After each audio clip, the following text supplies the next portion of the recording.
accept the welcome, Pastor Alex. Amen. Hallelujah. Gwapo atong sugilanon na no. Pagkakuha mabutag pagtulunan na to. Amen. So, pwede ba labanon sa nimo na imong tapat diha? Ano mga Bible ninyo? Kaya kita mga Bible diri oh. Hallelujah. Amen.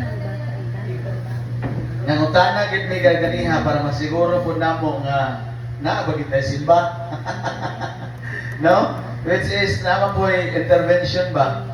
Nga gihimo ang kalibutan maunang no na may kasaulugan gud karon sa adlaw pista niya lisod pud ayo no? Mapista. Hallelujah bro dito gipagikan. Amen no?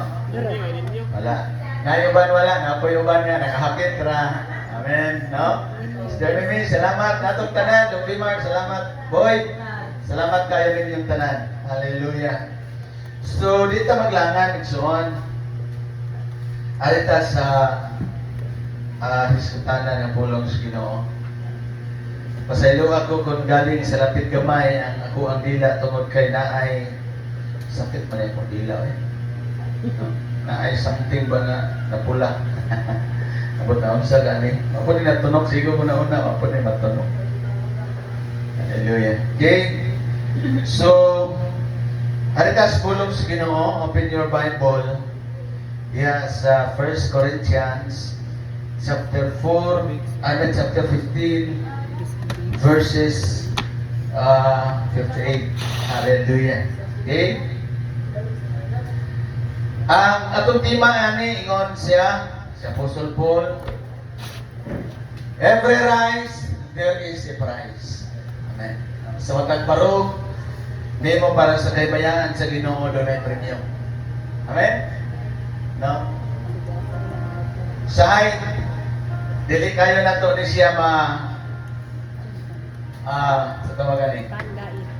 Dili kayo na to siya papalandungan ng sakto niya, labi ng gyud kung nakabitaw ta sa kinakitawag na to distraction, temptation, no? Dahil situation ba nga lisod, guba, amen, kalibog, kagubot, no? Kaibos, kalagot, amen, no? Dili kita ka pa balandong og saktos pulong sa Ginoo. Walay gana, amen. Di ka ganahan mag-istorya. No? Walay may tabo.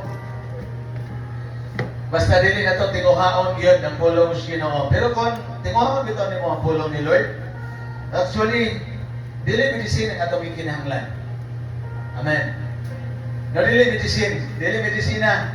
Kay kini ato kalaay kauga dili gid dinamik katambalan eh. Ha? Hello. Dili dinamik dili biologistic. Amen. Kabalo ka sa tambal, pulong sa Ginoo. Nga mag-manifest gyud ang pulong sa Ginoo.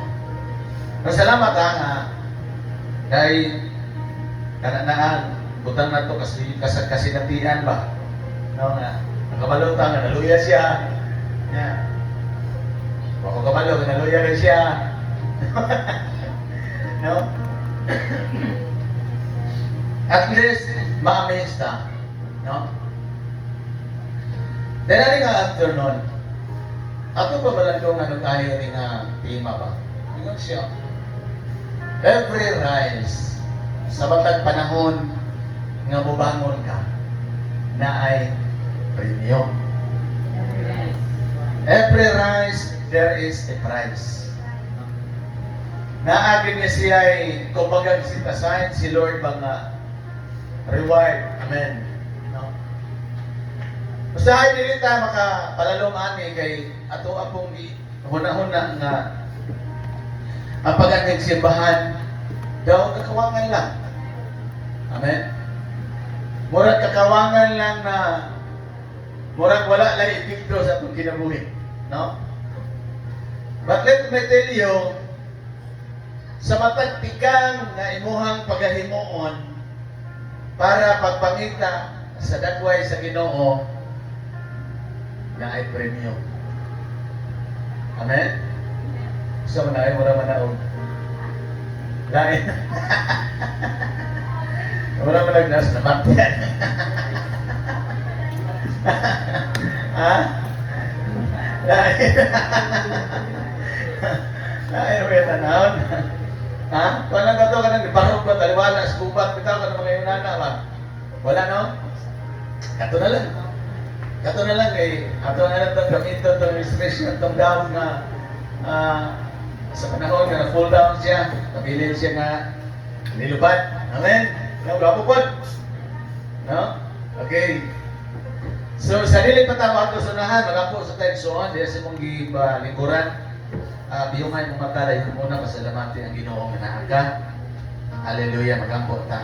Yes. Lord, salamat Lord, we appreciate your goodness, Lord, nining nga kapuno, nining nga taliwala. No matter what, God, Heaven, Lord, ang uban wala. Hallelujah. Lord, ang mong agyot nga, gipasiduggan ang imong halan, tunod kay maayo kay ka, matinud-anon kay ka. Salamat ni kay Ginoo sa kinabuhi, sa kusog, nga nadawat na mo sa kagayunan, God, nga naapami karon Lord, na nakaabot pa sa tigumanan, to listen your word, na dili kini Ginoo aksidente. Kabalo ni nga naa kay giandam, nga putahe, nga imuhang giandam namo ug ihantag namo nining kapunon diya. Salamat through your Holy Spirit, Lord God, na magmanifest, Lord, nining kapunon to each and every one of us. Ginoo, dili ni siya kakawangan o diya. Salamat kayo. Knowledge, wisdom, and understanding, Ginoo, amo gini siya ni pangayo gideklara tungod ikaw ang Dios nga may tinubdan